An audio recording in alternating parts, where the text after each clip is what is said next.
Guys, get a load of this monster beefy e-bike here with dual motors, 3,200 peak watts of power in a full suspension, fully folding off-road e-bike. There's a cool one.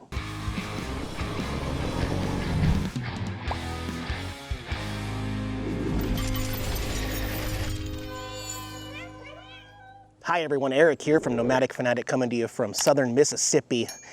I like to ride some of these e-bikes a little bit so I actually know what I'm talking about. So that's why oftentimes I will just skip the unboxing and assembly and go right to what is it and what does it do. This is a really neat e-bike sent out to me by Wallke. It's the H9 all-wheel drive. You see that, guys? The all-wheel drive full suspension folding e-bike. This thing has everything on my checklist. 20-inch fully aluminum alloy frame with 20-inch by 4-inch puncture resistant fat tires. Guys, this thing is a freaking beast. You see this? Yes, it is a folding monster e-bike with a ginormous battery behind the seat. This is a 40 amp hour battery. Let me say that again. I did not say 13 or 16 amp hour. This comes with the bike at a 40 amp hour battery. It is upgradable to 60 or 80 amp hours also on their website upon checkout. It's got a maximum payload of 400 pounds. You can see it's a cargo e-bike back here, so you can put a big milk crate or something on the back, and 400 total pounds including the passenger. It's got a 48 volt monster headlight here. Let me pull up my phone and go over the rest of the important specs here, and then we'll go for a ride. First of all, I want to show you, you don't have to charge the battery here on the bike if you want to take it off. They really thought this through. The battery is connected by a cable. And that means that there's no connections down here that can get wet or have any issues when it rains. It's a waterproof connection right here. So if we simply unplug this, then there's a little clip on the back of the seat that'll pop that up. And then you just unlock this. Was that unlocked? Nope, that was locked. All the way over there is unlocked. And this guy will just pop out. It's monstrous, guys. It is a monster battery. Oh my gosh, I didn't even know, this is the first time I pulled the battery out. They sent me the 60 amp hour version with 2880 watt hours. So that means that this bike is capable of a 200 mile radius under ideal pedal assist conditions. So, wow, I didn't even know that. So maybe they're shipping it with the 60 amp hour now. Again, this is an all-wheel drive e-bike, which I love because it gives you 3 different riding functions. You've got a 1,000 watt hub motor here with, it'll peak at 1,600 watts on the front. You can select it just to be the front wheel drive, or you can select just the rear wheel drive, or both drives at the same time. And again, you got another 1,000 watt motor back here, 1,600 watt peak. So 3,200 watts of power. It is unheard of in an e-bike with full suspension, adjustable suspension, 2 of them on both sides on the rear. And then you've got your standard suspension up here with adjustment and lockout on the top. Top speed, once you unlock it, is 34 miles per hour. There's an easy YouTube that shows you how to go in there. There's also an app.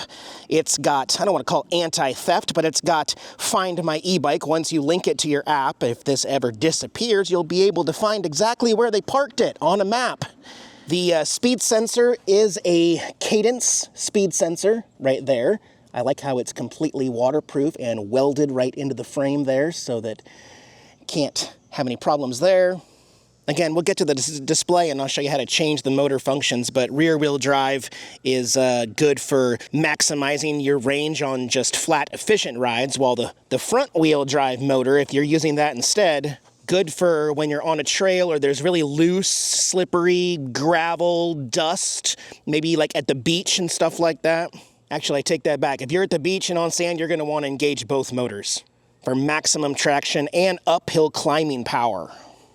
And if that 60 amp hour battery isn't enough, it is compatible with an adapter to be able to add a second battery to this beast, if you can believe that. I have only added one modification to this so far, and I do this with all my e-bikes. Just add a little mirror right here. It's kind of stealthy. It's on the bottom. It's underneath the handlebar. That way you can see if cars are coming up on your left while you're riding. But let's get this guy powered on. Let me plug this back into here. You're not going to be able to turn this bike on without the key. So that's the off position. It also locks the battery, but you can also unlock it, take the battery out, and store that outside if you want. We're going to go ahead and turn it to the on position. In order to ride it, you do need to keep the keys in. This makes a little bit of noise, so I'm actually going to put the second key somewhere else, but it cannot come out once it's actually turned on right there. Your charging port is right there. Comes with a charger that takes 7 to 8 hours to fully charge this. I've put on nearly 30 miles so far, and I'm only one click down. I've only charged this the initial time when I got it at 60%. So then you come up here. Here is your thumbstick right here with, we'll go ahead and turn it on and I'll show you what's going on over here. So the screen, sorry if it's hard to see here, but it's clear for me. It's gonna start and look like this. In pedal assist 0, you can see I've actually put on 29 miles total. But you can see in the bicycle logo there, the rear tire is blinking. That means it's going to start on rear wheel drive. If you want to change it, you come over here to the I button, you hold that down, and it's going to switch it over to front wheel drive. See the front wheel blinking there? And then hold it down a third time for 2 seconds, and you're going to have both tires flashing. You are in all-wheel drive. Again, starting out in pedal assist 0 right there, we can hit the plus sign right here and go 1, 2, 3, 4, 5 levels of different pedal assist, meaning how much assistance it's going to give you while you naturally pedal. And then on the other side over here, just like a motorcycle, you might say, this is your twist throttle. I'm actually going to turn this back down to 0 pedal assist so it doesn't take off on me. But you just twist it like a motorcycle, and that is going to be your speed. It'll get you up to 34 miles per hour without even pedaling. You can just sit on it, twist throttle like a little electric moped, an e-bike. I love e-bikes because you can still get your exercise and pedal, or you can just, you know, put a cooler of beer here and then go to the beach and just twist throttle go. It's got a horn. It's got a Shimano 7-speed shifter here, and you can see that right there. It's got hydraulic brakes, y'all. Look at this over here. So here's your dual piston hydraulic brakes on both the front and the back. So you got 4 pistons of hydraulic brakes. And I think you need that on a bigger bike like this. Awesome.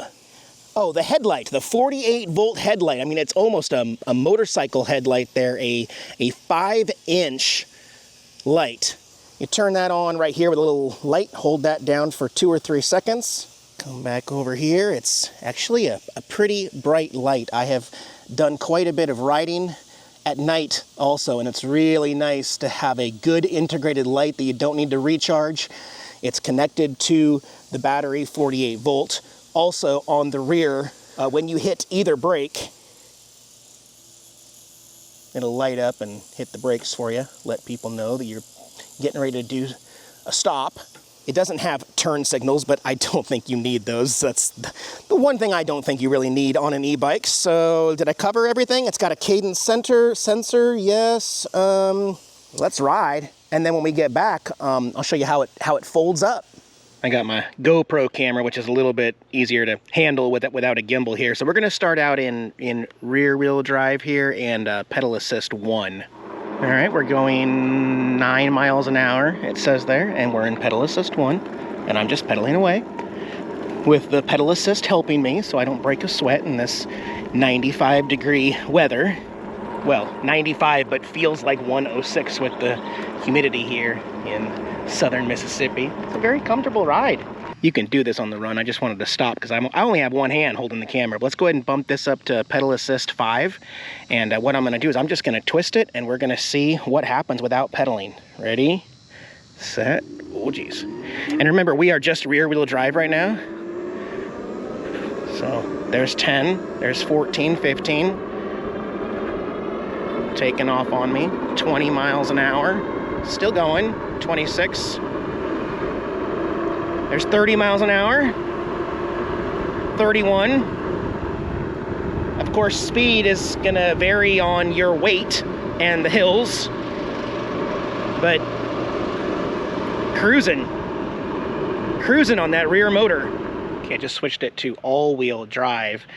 I realize this probably isn't safe, one-handed holding the camera, but we're gonna do this anyway. Gonna see what kind of torque we got. This is gonna feel a little different. Oh my gosh. Oh yeah, it's definitely punchier on all-wheel drive. There's 30, 31, 32, 33. It's almost sketchy at this point. There it goes, 34, and the motor's just stopped. We are flying, guys, flying. And we're kind of going uphill right now. This is insanely fast. The suspension just absorbs all the little bumps in the road. I can look to my left, see if anybody's coming. Just flying. The brakes, I kind of don't want to do it one-handed because I'm just doing rear brake right now. Brakes are good on this bike. They build confidence. They make me feel very confident in the braking system here. It's very adequate for this bike that has a capacity of 400 pounds. That's a lot of beer on the back, you know what I mean? I like it. I like it. It's one of my favorite all-time e-bikes. Did they get everything right? Is this the first one that's actually perfect in every way? Let me get back and I'll tell you. On Wallke's page, you can actually see that they do have several different frames and styles of e-bike.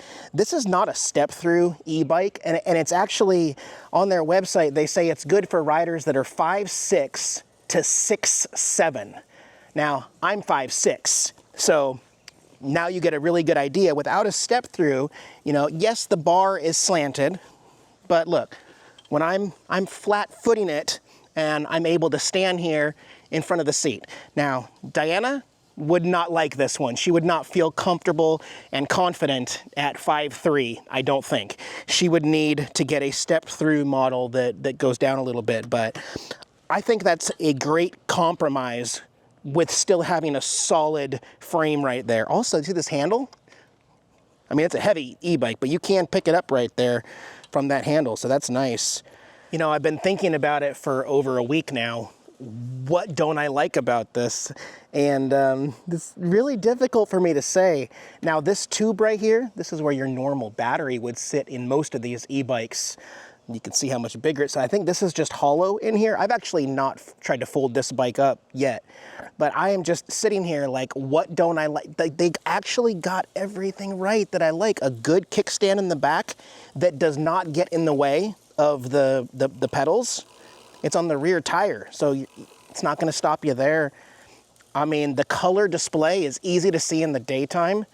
The twist throttle, of course, gotta have it. Man, I am really struggling to find anything I don't like. Full rear suspension, full front suspension, the fenders are included, the cargo rack is included in it, a good beefy battery, all-wheel drive, hydraulic brakes. What did they miss with this? And to boot, it's a full-size, comfortable e-bike that folds. Seriously, guys. So let's give this a shot for the first time. This folds down like that. Also, this unhooks here. So that goes like that, okay. And then, oh, and the pedals fold in like that.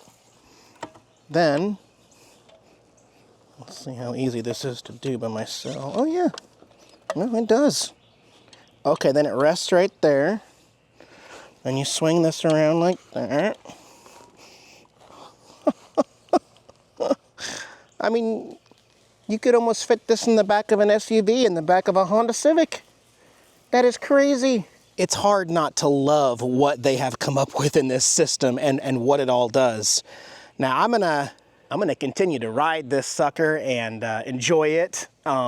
It's a really cool, just electric, I call it an electric scooter, right? It's an e-bike, but to me it's an electric scooter.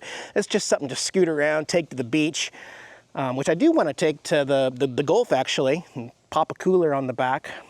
But yeah, I take that back. I think I had one thing that I didn't like about it, and that was the actual initial speed of power pedal assist 1. So whether that's throttle or pedaling, you know, if you're at a campground, I thought, you know, 10, 11 miles an hour was a little too fast. And instantly the brand got back to me and reminded me about the app and the functionality and the way that you can go in and personalize those parameters. You can say, I want pedal assist 1, instead of to be at 15 or 20%, I want it to be at 9%. And then I want pedal assist 2 to be at 25%. Pedal assist 3 at 50. You get to set those parameters within it, and it's like, okay, I'm just not gonna say anything because I can't think of anything I don't like about this one. It's a really good e-bike, guys. It's really, really nice. It comes in 3 colors. I'll put some links in the video description. Got some discounts going on right now, some specials right now on it. It's free shipping, and it's a great, great e-bike. So thank you for sending out the H9 Wallke, and I will go ahead and put some links below, and I'll get back to you guys in a little bit. Bye-bye.